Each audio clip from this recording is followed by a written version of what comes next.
오늘 이제 교회 기초 세우기 두 번째 시간인데요. 우리가 첫 번째 시간 뭐 했는지 혹시 기억하십니까?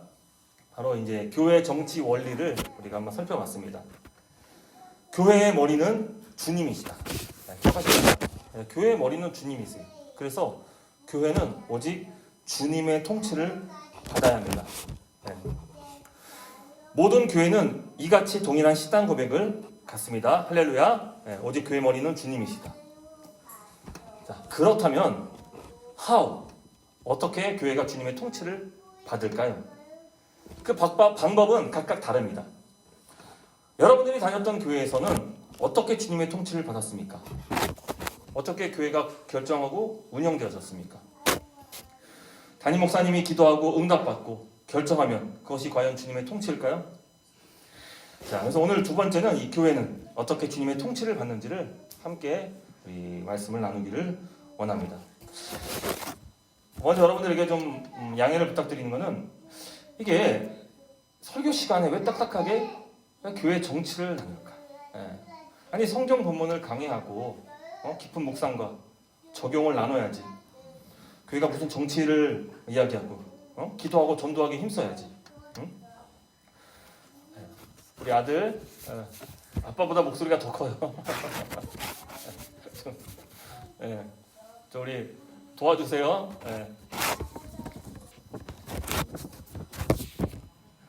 자, 아들 아빠 좀 도와줘요. 네. 여러분 교회 정치에 대해서 사실은 설교를 한다는 것은 상당히 부담스러워요. 특별히 우리 교회가 이제 막 창립해서 이제 시작하는 단계인데 굳이 이런 딱딱한 좀 그런 설교, 경직될 수 있는 그런 이야기를 꼭 해야만 하는가 좀 그렇게 좀 의구심이 들 수 있습니다. 여러분 근데 너무 중요해. 너무 중요해요. 자, 한번 제 이야기 한번 들어보세요. 여러분 성도들이 교회를 선택하는 이유 왜 어떤 교회를 선택할까요? 대부분 우리 지난번에 한번 설문조사도 봤잖아요. 대부분 집과의 거리가 가장 중요해요. 그러고 보면 여러분들은 참 희한한 분들이에요. 뭐 보통 평균 1시간 이상 다들 걸리면서 이렇게 여기까지 오는데 좀 그런 걸 좀 고려 안 하나 봐요. 약간 대세를 약간 뭐 이렇게 거스르는 약간 그런 은사들이 있으신지 어쨌든 좋습니다. 보통은 집과의 거리가 중요합니다. 또 교회를 선택하는 기준, 목사님의 설교, 또 기도 찬양이 얼마나 뜨거운지. 오늘 찬양을 보니까 오늘 또 여러 많은 사람들이 또 교회 선택할 수 있는 충분한 이유가 되지 않나 생각합니다. 또 예배나 교육시설 이런 것들이 잘 되어 있는지 이런 것들을 살핀다고요. 그리고 교회를 선택합니다. 여러분 어느 누구도 교회 정책이라든지 운영 방침이라든지 뭐 교회 정치가 무엇인지 이런 걸 보고 교회를 결정한 사람은 저는 한 번도 본 적이 없습니다. 그런데 그거 아십니까? 대부분 교회 성도들이 교회를 떠나는 이유가 뭔지 아세요? 그게 교회 정책과 관련되고요. 교회 운영에 대한 문제를 가지고 떠나고요. 또 정치 이런 걸 보고 교회를 떠나는 일들을 결정합니다. 교회 떠나는 이유가 대부분 다 그런 이유예요. 우리가 지난 금요일 영상에서 확인했잖아요. 청년들이 왜 교회를 떠나는지. 제가 한번 정리해봤는데 교회 재직, 직분자들과 소통이 부재해서 떠난다고 합니다. 교회 운영이 60대 중장년 남성에 의해 결정되기 때문에 교회를 떠난다고 합니다. 청년에게 의무는 있지만 권리가 보장되지 않아 떠난다고 합니다. 일부 지도자들의 비합리, 비민주, 비성경적인 정책과 교회 운영 때문에 교회를 떠난다고 말합니다. 오랫동안 교회를 다녀도 신앙은 늘 정체되었다고, 교육 방침이라든지 교육 부서 운영 문제 때문에 교회를 떠난다고 답변을 합니다. 여러분, 교회를 떠나는 이유가 대부분이 다 교회 운영과 교회 정책과 교회 정치와 관련됐다는 것이. 혹시라도 누가 교회 정책과 운영 방침에 대해 불만을 표시한다면 대부분 어떤 대답이 돌아옵니까? 야, 그거 그냥 담임 목사님께서 기도하고 결정한 거니까 그냥 따라와. 야, 그거 당회가 결정한 바야. 그냥 따라오면 돼. 그게 믿음 있는 거야. 우리 지난 금요일에 한 청년이, 우리 교회 한 청년이 그런 얘기 했잖아요. 작년부 그 예배를 이제 청년부랑 같이 드리는데 청년들이 그 목사님 설교가 너무 어렵고 좀 그래가지고 좀 계속 청년부 예배를 건의했다는 거예요. 청년부 목사님이 좀 설교를 좀 심플하게, 좀 트렌디하게 설교해 줬으면 좋겠다. 몇 년 동안 계속 건의했다는 거예요. 근데 돌아온 답변은 실패였어요. 안 된다는 거예요. 허락 안 해준다. 담임 목사님이 허락 안 해줬습니다. 뭐 좋습니다. 무슨 이유가 있겠죠. 그런데 아무도 그 설명을 이해를 해주지 않는, 이해시켜주지 않는 거예요. 야, 이런 이유 때문에 장년부, 청년부가 함께 예배 드려야 해. 누구도 답변하지 않는다는 거예요. 왜 청년부 예배가 불필요한지 속 시원하게 얘기해 준 사람이 없었다는 거예요. 그런 동안 청년부는 계속 불만만 쌓이고, 그래서 본인 행동이 뭡니까? 해소되지 않는 청년들이 설교 시간에 설교를 듣지 않는 거예요. 네, 딴짓합니다. 핸드폰 합니다. 그럼 또 담임 목사님 그걸 보시고 뭐 화를 내요. 설교 시간에 버럭버럭 화를 내십니다. 왜 그렇게 설교들을 안 듣냐? 왜 청년들 태도가 왜 그 모양이냐? 저도 몇 번을 들었어요. 그 자리에서. 소통 부재, 폐쇄적인 결정, 성도들의 의견이 묵살되는 비민주적인 운영. 이에 불만을 가진 성도들은 교회를 바꿀 수 없으니 교회를 옮길 수밖에 없는 거예요.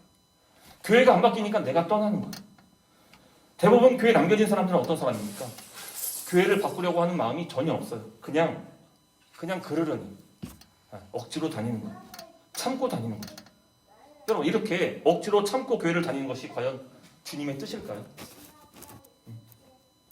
제가 이 교회 정치 헌법 설교를 준비하면서 기대하는 바가 있어요. 세 가지입니다. 첫 번째는요, 우리가 교회 정치, 교회 법과 질서만 알아도 해소될 수 있는 문제들이 너무 많다는 거예요.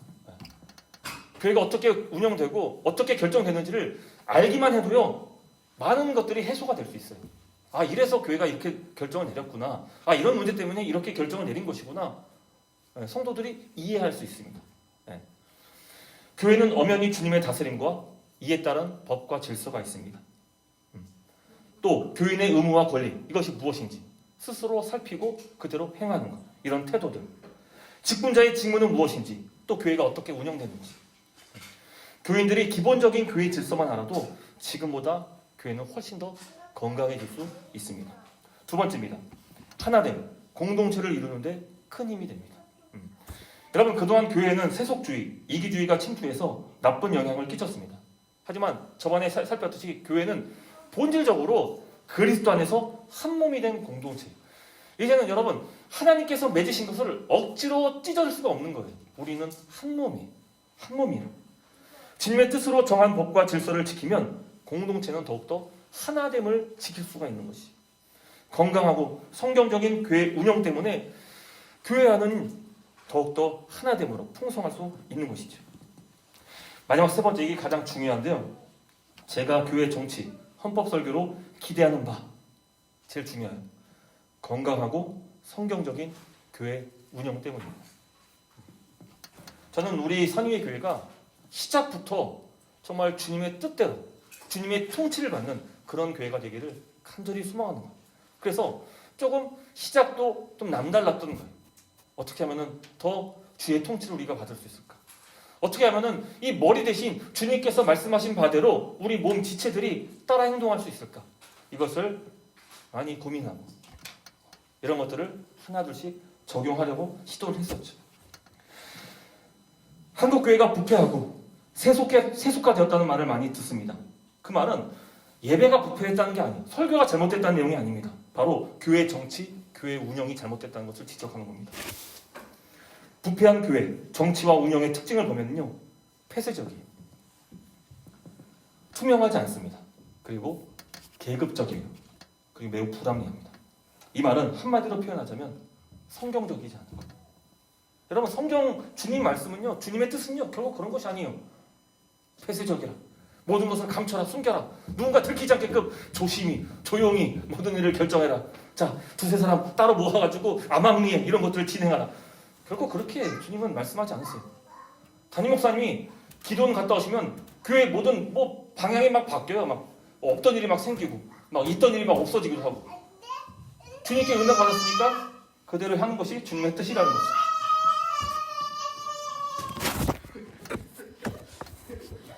보세요. 이 성경적 교회를 꿈꾸니까 이 잘못된 교회 형태를 보면서 안타까워. 안 돼. 한국 교회 이대로는 안 돼. 네. 아, 우리 시온이가 저번 주부터 아주 이 설교 시간에 은혜를 주는 것 같아요. 네. 산위의 교회가 이 성경적 교회로 세워지기 위해서 여러분, 정말 우리는 힘써야 돼요.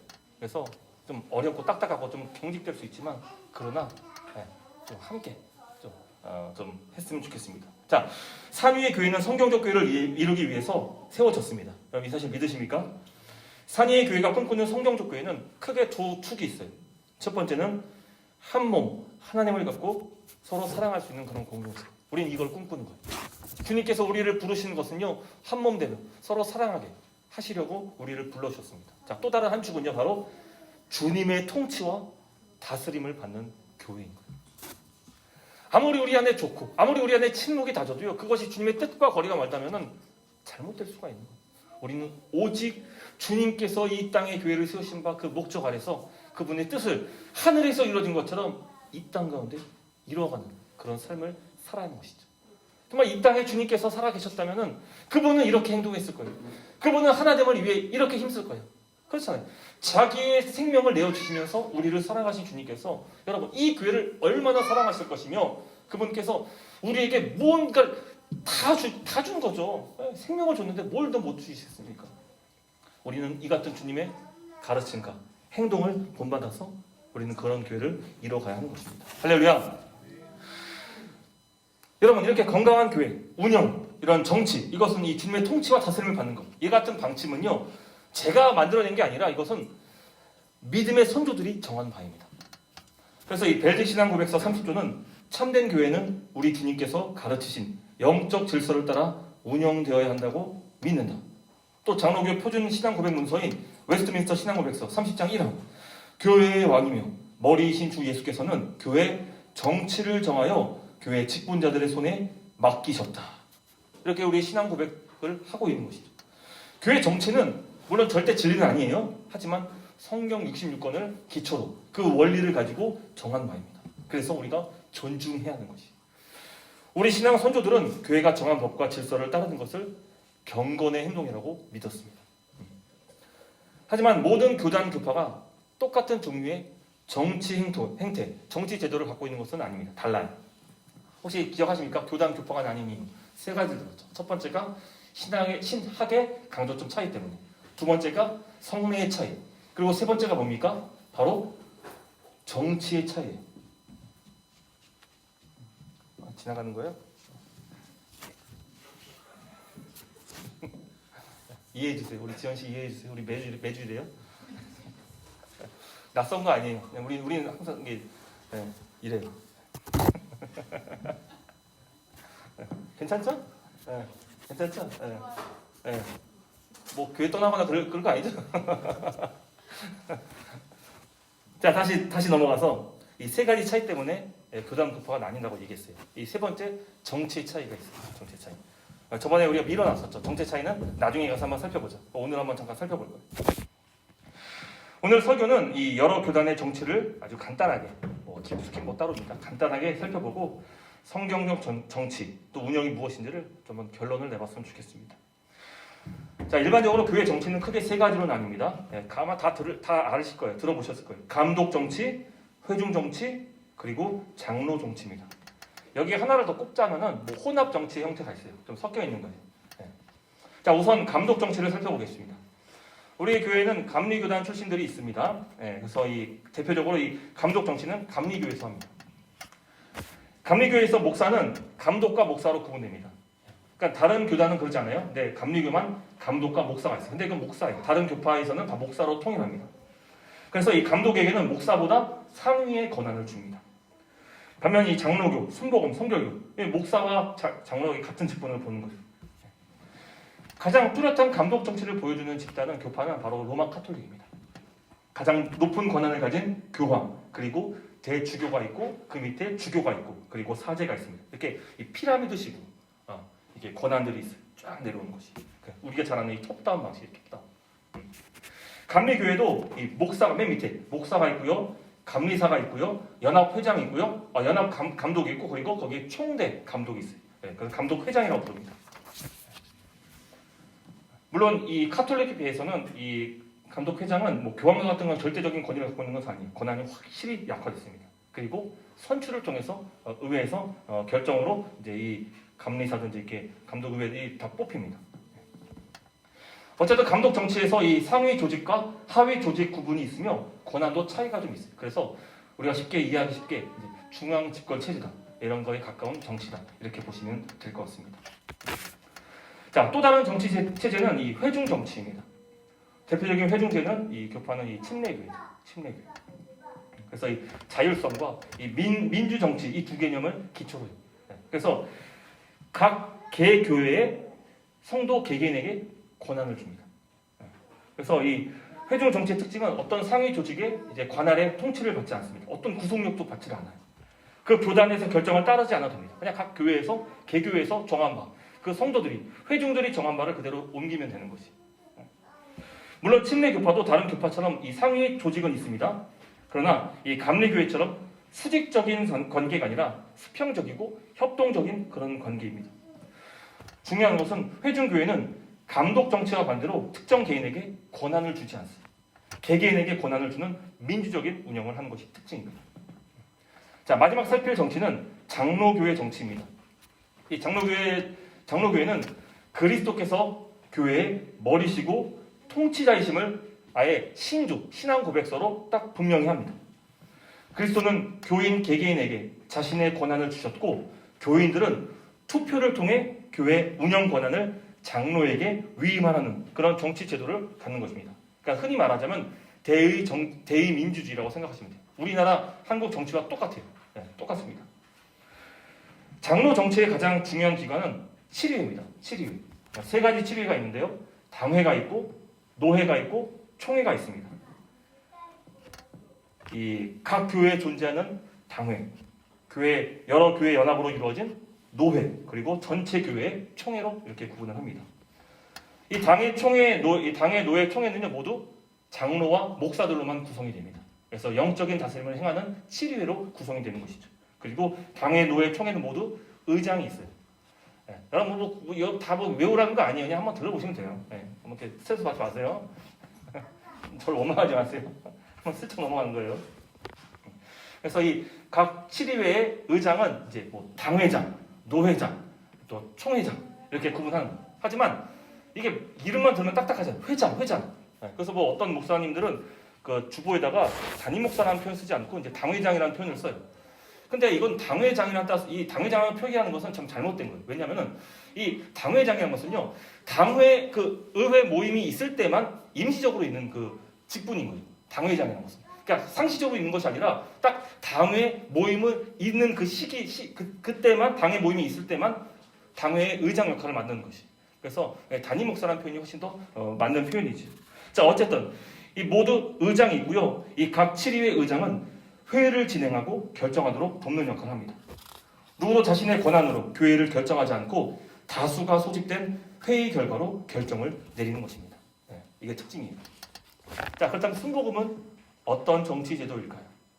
네, 저희 교단은 이제 기독교 대한 하나님 성회, 이제 흔히 이제 순복음으로 표현하잖아요. 순복음은 어떤 정치일까요? 순복음은 순수한 장로교 정치를 수용한 혼합 정치의 형태를 띱니다. 이건 제가 바라보는 관점이에요. 뭐 우리 교단의 공식적인 얘기가 아닙니다. 정치 입장은 아니에요. 제가 그냥 보건데 제가 볼 때는 순수한 장로 정치 것을 수용한 정치를 보입니다. 당회, 노예 역할을 하고 있는 당회가 있고요. 노예 역할을 하고 있는 지방회가 있고 또 총회가 있어요. 세 개의 의회가 있습니다. 또 의장 역할을 맡은 사람들이 있습니다. 모두 선출직이 그리고 회의를 통해 교회를 결정합니다. 이런 점에서는 장로 정치와 거의 흡사합니다. 네. 각각의 정치 형태를 뭐 간단하게 한번 서술해 봤는데 좀 이해가 되고 좀 도움이 되신지 모르겠어요. 자, 어쨌든 지금 살핀 세 가지에서 네 가지 그 종류의 그 정치 형태는요 다 나름의 성경적인 기초와 원리대로 정해진 바예요. 어떤 것이 뭐 비성경적이다 이렇게 얘기할 수가 없어요. 다 성경적인 그 원리를 가지고 정한 바들이. 하지만 방법이 다른 것이죠. 그래서 여러분 이렇게 어느 것을 선택하든 모두가 다 성경의 지시를 받는다면은 그냥 교단의 정치 형태를 그대로 따르면 되는 것이. 그게 가장 보편적인 방법인 것이죠. 그래서 저희 교단도 기독교 대한 하나님의 성회 헌법에 명한 바대로 그대로 따르면 되는 것이. 뭐 그것이 우리는 성경적인 정치 형태다라고 받아들이면 되는 것이죠. 저희 교회가 이 예수 그리스도의 통치를 받는 방법은 바로 대의 민주주의 정치입니다. 성경의 말씀을 근거로 직분자를 선출해서 목사, 장로, 집사. 이제 장로교와 좀 다른 것은 여기에 권사가 한 명 더 있습니다. 그래서 이 항존직을 이루어요. 네 가지 직분이 항존직입니다. 혹시 항존지라는 표현 들어봤습니까? 그러니까 교회가 건강한 교회로 존재하기 위해서는 항상 있어야 되는 그런 직분이라는 그런 뜻이에요. 그래서 지금 우리 교회는 직분 자락은 저밖에 없잖아요. 목사 한 명뿐이잖아요. 근데 우리 산위의 교회가 더 주의 통치를 받고 건강한 교회로 세워지고 성경적 교회가 되려면은 나머지 직분들이 있어야 하는 거예요. 그 직분들이 세워지고 각자 맡은 직임들을 각자의 위치에서 주의 통치를 받으며 행할 때 그때 교회가 건강하게 성경적 교회를 이룰 수가 있는 것입니다. 목사와 장로는 7회를 조직해서 교회 및 성도의 영적인 다스림을 행합니다. 집사는 성도들의 삶을 돌보며 구제하고 병자를 돕는 일을 하며 영적인 것 외에 우리의 일상의 삶을 돕고 섬기는 일을 합니다. 또 권사는 장로 또는 집사의 일을 병행하며 교회의 온전함을 위해 섬기는 것입니다. 그래서 앞으로 우리 교회, 산위의 교회도 직분자들이 선출될 거예요. 저는 딱 여러분들 볼 때 지금 어떤 한 개인으로도 보지만 하나의 직분자로도 바라봐요. 그래서 이 친구는 집사의 직무를 감당하기 참 적합하고 이 사람은 또 성경 말씀의 근거로 장로의 그 직분을 맡기에 참 적합하고 잘만 훈련되고 세워지고 정말 우리 안에서 이렇게 좋은 직분자가 선출될 수 있겠군 그런 생각을 저는 해요. 그래서 어느 순간 되면은 아마 여기 있는 분들이 다들 직분을 이제 교회에서 받게 될 것이. 그럼 우리 교회는 어때요? 지금보다 훨씬 더 건강한 성경적 교회의 모습을 가질 수가 있게 되는 것이죠. 최근 한국 교회에 개혁 개혁신의 바람이 불고 있습니다. 그래서 특히 이제 민주적 교회 운영이라는 방식으로 작은 교회들 중심으로 새롭게 떠오르고 있습니다. 이건 거의 회중교회의 그 정치 제도와 비슷합니다. 교회 직분, 항동직 이거 호칭으로만 사용하고 그 사람들에게 실제적인 교회 운영은 모두가 구별 없이 성도들, 직분자들 다 상관없이 모두가 다 참여해서 운영합니다. 근데 저는 반대예요. 저는 이것을 반대합니다. 반대한다기보다는 이게 비성경적이다. 그거보다는 오히려 장로교 정치가 훨씬 더 성경적이라고 저는 바라봐요. 이 종교개혁자 존 칼빈도 민주적인 교회 운영을 추구했지만 성도들에게 투표를 거쳐 세워진 직분자, 바로 목사, 장로, 집사에게 치리와 섬김으로 교회를 운영하도록 맡겼지 각 사람 모두가 운영하도록 그것이 성경적 교회 정치 원리다라고 얘기하지 않았습니다. 이 직분자는 군림하며 다스리는 역할을 하는 것이 아니라 각자 맡은 직분으로 성도와 교회를 섬기도록 세워진 것입니다. 그러니까 여러분 교회를 성경은 이 몸의 비유로 많이 얘기하잖아요. 몸의 비유. 그리스도가 머리고 나머지 다 지체라고 얘기하잖아요. 그때 여러분 손은요 손의 역할을 하면 되는 거예요. 발은 발의 역할을 하면 되는 거고 각자 신체 기관은요 그 자기 기능을 할 때 그때 비로소 교회가 건강할 수 있는 것이. 막 손이 때로는 막 발의 역할을 하고 막 발이 때로는 막 심장 역할을 하고 그러면 건강한 교회가 아니죠. 그래서 각자 주님께서 맡기신 그 직분대로 그 직임을 수행할 때 우리는 한 몸으로서 건강한 교회의 모습을 나타낼 수 있다는 것이. 이게 이제 성경적 교회의 정치 모습이다라고 저는 이제 보는 것이죠. 그리고 이에 대한 근거 구절이 바로 오늘 우리가 읽었던 사도행전 14장 23절이에요. 한번 말씀 한번 띄워주시겠어요? 다시 한번 읽어보겠습니다. 자, 읽겠습니다. 시작. 각 교회에서 장로들을 택하여 금식 기도를 하며 그들이 믿는 주께 그들을 위탁하고. 여기서 이제 택하다, 택하여 이 헬라어 단어 이 케이로 토네이산테스. 이제 칼빈은 이 단어를 택하다라는 표현을 이것을 이제 자신의 주석책에 거수를 통해 투표하다로 번역을 했습니다. 거수를 통해 투표하다. 어떤 민주적인 투표, 선출을 말해주고 있는 겁니다. 그렇게 번역했습니다. 복수의 장로들을 뽑는 거예요. 왜요? 장로는 한 사람이 아니에요. 그 의회, 그 회의가 소집될 수 있도록 반드시 복수여야 돼. 2명 이상이어야 돼. 그래서 한 사람의 개인이 결정할 수 없도록 회의를 통해서 결정하게 만드는 것이. 그래서 지금 저도 목사로서 직분은 하나밖에 없지만 근데 모든 것을 저 혼자 스스로 결정하지 않아요. 계속 여러분들과 소통하면서 여러분들과 어떤 내용들을 투명하게 얘기하면서 이것들을 결정하는 거죠. 왜요? 이 복수로 결정해야 돼요. 혼자 단독적으로 결정하는 것을 칼빈은 성경적인 정치 행태라고 보지 않았습니다. 그래서 이 말씀이 바로 이 장로교회 정치 제도의 성경적인 근거 말씀이 됩니다. 저도 장로 정치 제도, 다른 말로 대의민주주의 정치가 성경적인 정치라고 저는 생각합니다. 자, 또 다른 곳에서 이 고린도후서 8장 19절 말씀인데요. 이 말씀도 같이 한번 읽어볼까요? 시작. 없나요? 이뿐 아니라 시작. 이뿐 아니라 그는 동일한 주의 영광과 우리의 원을 나타내기 위하여 여러 교회에 택함을 받은 우리가 맡은 은혜의 일로 우리와 동행하는 자라. 이 교회가 모금한 헌금을 예루살렘에 전달하기 위해서 이 바울과 동행할 자를 어떻게 했다고요? 선택했대. 그래서 이 세번역 쉬운 성경은 교회가 뽑은 사람이라는 표현을 쓰는 거예요. 뭐예요? 투표로 것으로 선출했다는 것을 말하고 있는 거예요. 그래서 이 방법, 어떤 일을 맡길 때, 어떤 일을 할 때 대표자를 선발해서 선출해서 그 사람에게 그 직무를 수행하게끔 하는 것이 성경에서 나온 성경적인 정치 원리다라고 우리는 보는 것이죠. 이 장로교 정치에서 가장 중요한 조직은 앞서 얘기했던 7위회입니다. 7위회. 그러니까 여러분 아시면 돼요. 7위회는 세 가지다. 당회, 노회, 그리고 뭐가 있다고요? 총회. 그리고 저희 교단은 당회, 지방회, 총회. 여기에 구분이 됩니다. 모두 장로들로 구성됩니다. 자, 성경에서 장로라 하면은 이제 가르치는 장로, 목사를 얘기하고요. 또 치리하는, 다스리는 장로, 지금의 장로를 얘기하는 것입니다. 가장 큰 지역에 총회가 있고 그 다음 일부 지역 교회 모임인 노회 혹은 이제 치리회, 혹은 지방회, 그리고 각각 개 교회에는 당회로 치리회가 구성이 되는 것입니다. 각 치리회의 역할은 헌법을 다룰 때 좀 더 자세히 살펴보도록 하고요. 자, 정리하자면 여러분 일반적인 교회를 가보면요, 보통 담임 목사님 혼자 기도원 가서 응답받고 내려가서 뭐 모든 일들을 다 결정합니다. 그게 기도 결정했으니까 그게 주의 뜻이야. 말하기 쉽죠. 근데 성경은 그렇게 얘기하지 않는다는 것이. 그렇게 말하지 않는다는 거예요. 기도하고 주님의 뜻을 구하는 것은 너무 중요합니다. 하지만 항상 교회는 직분자들의 회의를 통해서 민주적인 절차를 통해서 주의 통치와 다스림을 받는 것, 이것이 정말 성경적인 정치 원리라는 것을 여러분 기억하시고, 우리 상위 교회도 마찬가지. 절대 혼자 결정하는 일은 없어야 되는 것이 함께. 여러분 정말 주의 뜻이라면요, 하나님께서 어떤 특정 사람에게, 예를 들어 목사에게 이것이 정말 주의 뜻이야라고 말씀하셨다면요, 그것은 여러분들도 다 공감할 수 있는 바예요. 아니 하나님의 뜻인데 누가 그것을 거역하겠습니까? 아니 분명한 하나님의 뜻이면 우리가 다 아는데 그 목사님 안 됩니다, 반대입니다, 이럴 사람이 누가 있겠냐고.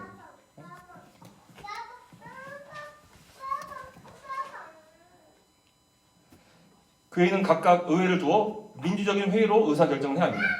만일 당회뿐 아니라 다른 직분자, 집사, 권사들도 참여해서 결정해야 할 문제가 있다면 재직회를 열어 회의를 거쳐 결정합니다. 또 어떤 부분은 교회 성도 전체가 결정해야 될 안건도 있어요. 그때는 공동의회를 열어서 전 교인이 함께 결정하도록 해야 되는 것이. 그게 성경적 교회 정치 원리 그리고 방법이라는 것입니다. 그래서 여러분 직분자 선출이 정말 중요합니다. 진짜 중요해요. 직분자 한 명이 제대로 세워지면은요, 그 교회는 정말 좋은 교회가 될 수 있어요. 근데 정말 적합하지 않은 자가 그런 자가 교회 직분자로 세워지면은 교회는 정말 힘들어집니다. 그러니까 목사 한 명 잘못 세워지면은요, 교회 전체가, 성도가 전체가 다 힘들어요. 반면 목사 한 사람이 제대로만 세워지면은 이 교회는 주의 은혜 가운데 성경적 교회로 세워질 수가 있는 것입니다. 주님은 모든 성도, 그러니까 여러분들이요, 모든 성도들에게 성령을 주셨습니다. 그리고 성도들은 그 성령의 인도를 받아 지혜롭게 주님의 뜻을 따라 직분자를 투표하는 겁니다. 모든 성도는 자신에게 주어진 투표권을 예수님을 대신하여 어떤 성도에게 자기의 투표권을 행사하는 겁니다.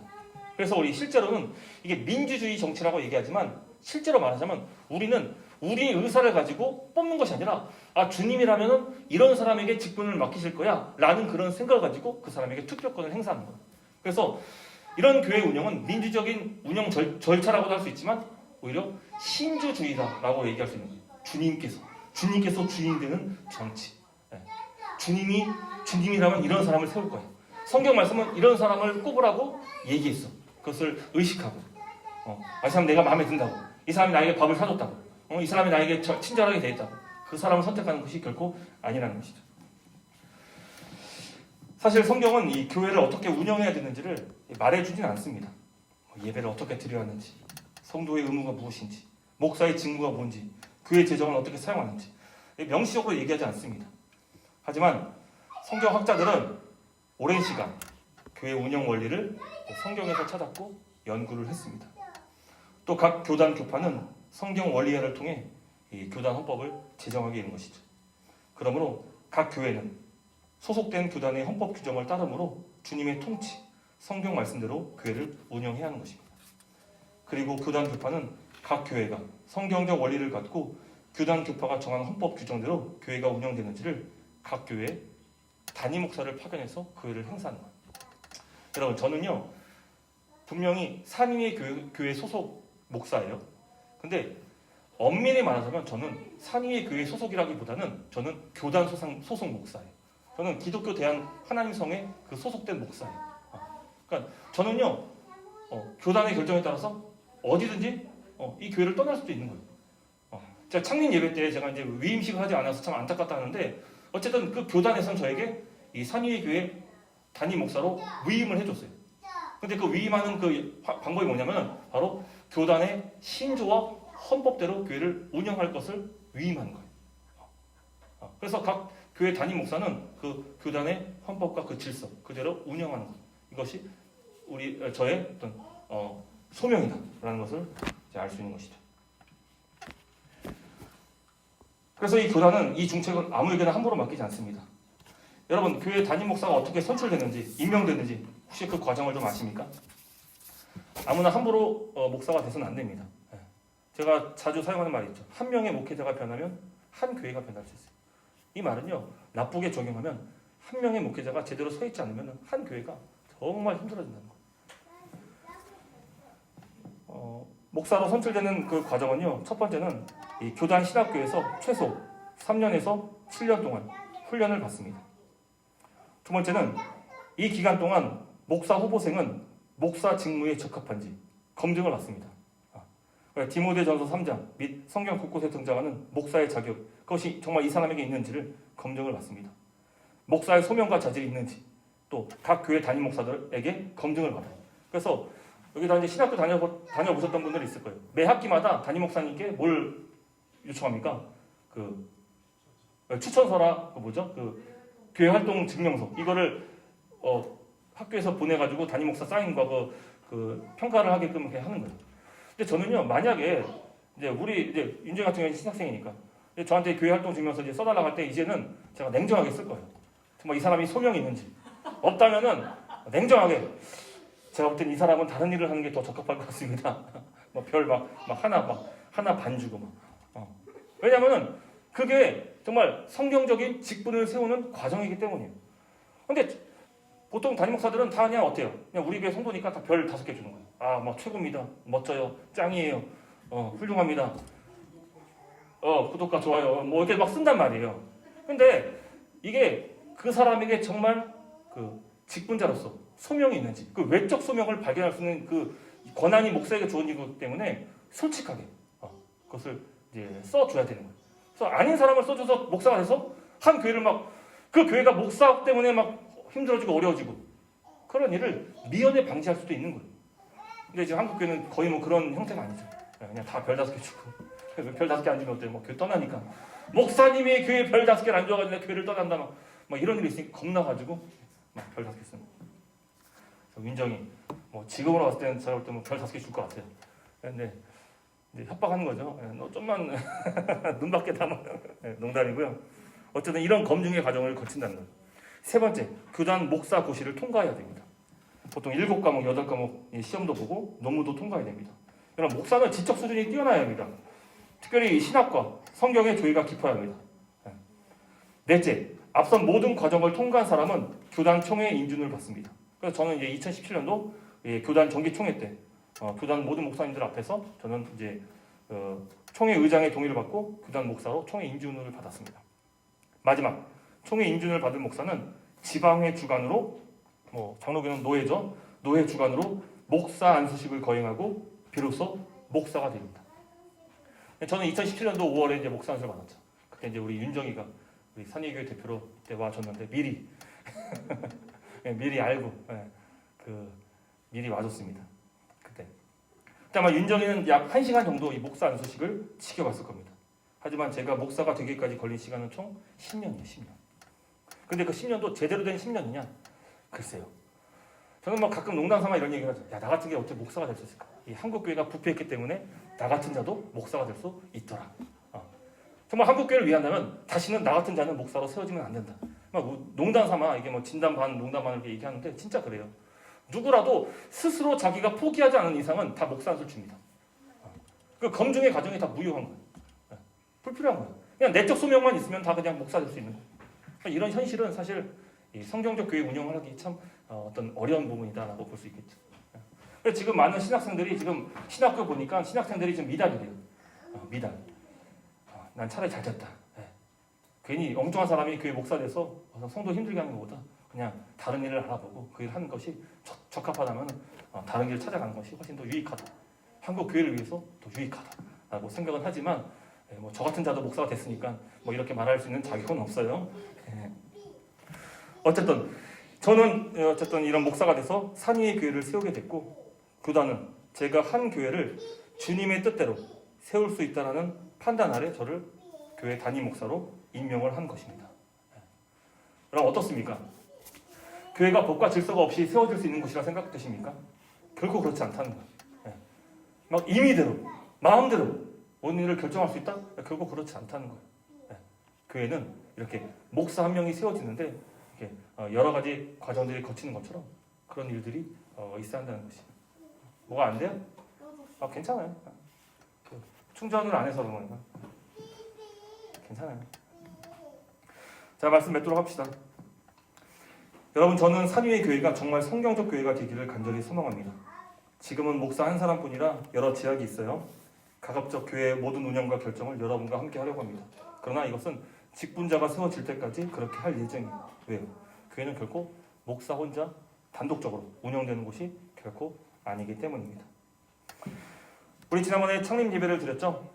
그때 제가 이제 예산을 공개해가지고 지출안을 공개해가지고 불편했던 우리 성도가 있었다고 합니다. 아니 왜 이런 걸 공유하지? 부담스럽게 불편하게 그냥 목사님 혼자 알아서 하시지? 여러분, 그런 태도를 갖고 목사에게 짐을 떠맡기면 여러분은 편할 수 있습니다. 그러나 5년, 10년 지나면 그 교회는 목사의 교회가 되고 갈 것이 여러분의 교회라고 할 수 없을 거예요. 어려운 점 있습니까? 이 교회를 세워나가는 과정 가운데 힘든 일 있습니까? 함께 나눠줘요. 그래야 그게 우리의 교회가 될 수 있는 거예요. 목사라는 사람이 막 빚내가지고 막 하죠? 그러면 그 교회가 정말 애착이 생겨버립니다. 내가 아니면 돌아갈 수 없는 그 교회가 되어버리면요, 그 교회에 대한 어떤 게 됩니까? 내 교회란 소유의식을 갖게 되는 것이. 저는 원치 않습니다. 그래서 처음 이 교회가 세워질 때부터 하나하나 정말 작은 것부터 여러분들과 함께 결정하는 거예요. 오늘 우리가 예배드리고 있는 이 장소, 이거 어떻게 결정됐습니까? 원래 제가 원했던 장소가 있었지만 모두가 반대했어요. 목사님 그거 아닙니다. 그거 아닙니다. 거기서 하면 우리 성장에 어떤 큰 걸림돌이 될 것입니다. 그래서 고른 곳이 여기. 모든 그때 당시의 성도들이 정말 기뻐했어요. 여기다. 저도 성도들의 그런 모습 보면서 그래, 여기다. 여기가 우리 예배 장소다. 그렇게 결정했어요. 지금 보세요. 얼마나 좋습니까? 정말 지금도 아찔해요. 그곳에서 우리가 예배 드렸던 그 어두침침한 그 반지하도 아닌 완전 지하. 거기서 예배를 드렸다면 어땠을까? 그 뒤에서요? 집도 말고. 집도 말고.